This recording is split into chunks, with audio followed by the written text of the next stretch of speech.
সুখদা, আপনি নিশ্চয়ই আমার চিঠি পেয়ে অবাক হয়ে যাবেন, কিন্তু অবাক হওয়ার মতো কিছু আছে বলে আমি তো জানি না। বহুদিন হলো আপনার কোনো চিঠি পাই না।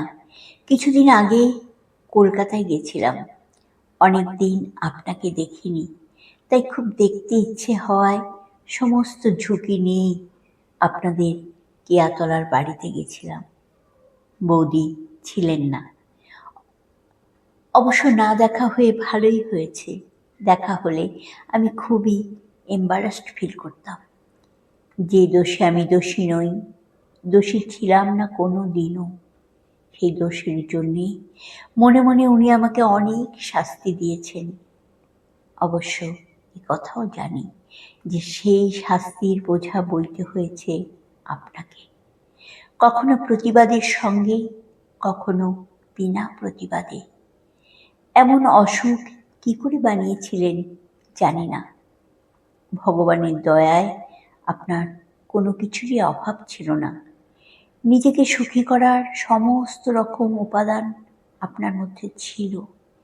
একজন পুরুষ মানুষ জীবনে যা চাইতে পারে তার সব কিছুই আপনি পেয়েছিলেন, অথচ তবু সব জেনে শুনে আপনি এমনভাবে নিজেকে নির্দয়ভাবে নিপীড়নের পথ বেছে নিলেন। কার ওপর অভিমানে আপনি এমন করে নিজের প্রতি অযত্ন করে এই অসুখ বাঁধালেন?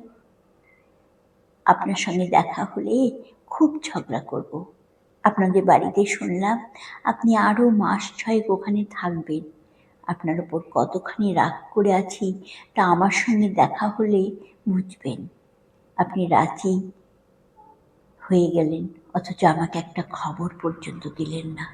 ওখানে এতদিন হলো আছেন, রাঁচি থেকে মাত্র 35 মাইল পথ, অথচ আমাকে ওখান থেকেও জানালেন না, যাতে একদিন আপনার সঙ্গে দেখা করে আসতে পারি। আপনি নিজেকে কি ভাবেন জানি না, আপনি আমাকেও কি ভাবেন তাও জানি না। আপনাকে কি আজ মনে করিয়ে দিতে হবে যে আপনার অশান্তি যাতে না বাড়ে, আপনি যাতে বেশি করে দুঃখ না পান?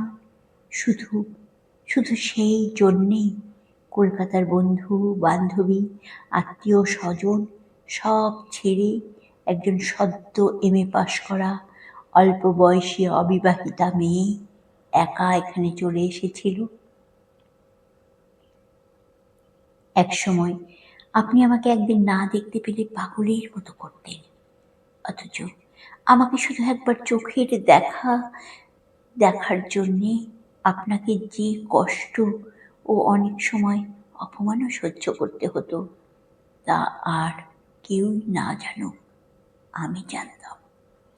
সে কষ্ট আমার পক্ষে অসহ্য ছিল। আমার প্রতি আপনার এক অদ্ভুত আচ্ছন্ন, আবেগময় এবং মাঝে মাঝে এখন মনে হয় হয়তো অন্তঃসার শূন্য ভালোবাসার দাম দিতে গিয়ে আমার সমস্ত শখের জীবনটাই প্রায় দিতে বসেছি। অথচ অথচ আপনি এমন নিষ্ঠুর যে আমার এত কাছে থেকেও আজ আমাকে একবার দেখতেও ইচ্ছে করল না আপনার, একবার দেখা দিতেও না। আপনি বলতেন মেয়েরা ভালোবাসার কিছু বোঝে না, এমন ভাব করতেন যেন পৃথিবীতে কাউকে ভালোবাসার মানে কি তা একমাত্র আপনিই বুঝতেন। অন্য পুরুষদের কথা জানি না, কিন্তু আপনাকে দেখে যদি ছেলেদের ভালোবাসার সংজ্ঞা স্থির করতে হয়, তবে তা সমস্ত পুরুষ জাতির পক্ষে বড় কলঙ্কের হবে। রাঁচির রাতু বাস স্ট্যান্ডে আমি খোঁজ নিয়েছি। বিকেলে ম্যাকলাক্সিগঞ্জের বাস ছাড়ে এখান থেকে, সন্ধ্যের পর সেখানে পৌঁছই। আপনার বাড়ি আমি চিনি না, শুনেছি খুব জঙ্গলি জায়গা। এ পর্যন্ত অনেক কিছুই একা একা খুঁজে নিয়েছি, চিনে নিয়েছি, তাই চিনে নিতে পারবো না এমন ভয় নেই।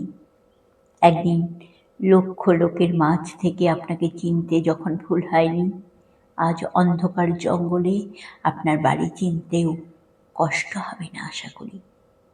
আপনি কেমন আছেন? এখনো কতখানি অসুস্থ আছেন জানতে ভীষণ ইচ্ছা করে। এখনো কি সত্যি অসুস্থ আছেন? আমি আগামী শনিবার আপনার ওখানে যাচ্ছি। শনিবার রাত ও রবিবার আপনার ওখানে থেকে সোমবার ভোরের বাসে রাঁচি ফিরে আসব। আমাকে আটকে রাখার চেষ্টা করবেন না। সময়ের আগে যেন তাড়িয়েও দেবেন না। আপনাকে বহুদিন বলেছি, যা দিতে পারি সেটুকু দেওয়ার আনন্দ থেকে আমাকে বঞ্চিত করে যা দিতে পারি না তা না দেওয়ার বেদনাকে আরও তীব্র করবেন না। আশা করি আপনি আমাকে বুঝবেন। আপনার চোখে আমি কি এবং কতখানি শুধু এ কথাই আপনি বারবার জানিয়েছেন। আপনি কোনোদিন সত্যিকারের আমার চোখে আপনি কি এবং কতখানি তা বোঝেননি এবং বুঝতে চাননি। আপনার হয়তো অনেক আছে, অনেকে আছে, কিন্তু আমার আপনি ছাড়া আর কেউ নেই এত বড় পৃথিবীতে। আপনার মতো করে এই অল্প বয়সের জীবনে আমাকে কেউ ভালোবাসেনি, অমন করে কেউ ভালোবাসতে জানে না। আমার জীবন থেকে আপনি কিছুদিনের জন্য হারিয়ে গেছিলেন, স্বল্প দিনের জন্যে। যার সামান্যই থাকে সেই অসামান্যটুকু হারানোর দুঃখ যে কি তা আমার মতো করে আর কেউ জানেনি। সোমবারে আমি ক্যাজুয়াল লিভ নেব। ধীরে সুস্থে রাঁচি ফিরলেই হবে। আমি আসছি এ খবর শুনে আপনার শরীর নিশ্চয় বেশি অসুস্থ হবে না। অসুস্থ হলেও আমার কিছু করার নেই। আপনি বরাবরই স্বার্থপর। নিজের সুখের জন্য চিরদিন আপনি অন্যকে দুঃখী করেছেন, অথচ কোনোদিন অন্য কারো দুঃখের খোঁজ রাখেননি। আমি জানি আপনি নিশ্চয়ই এখন ভালো আছেন। আপনাকে ভালো থাকতেই হবে।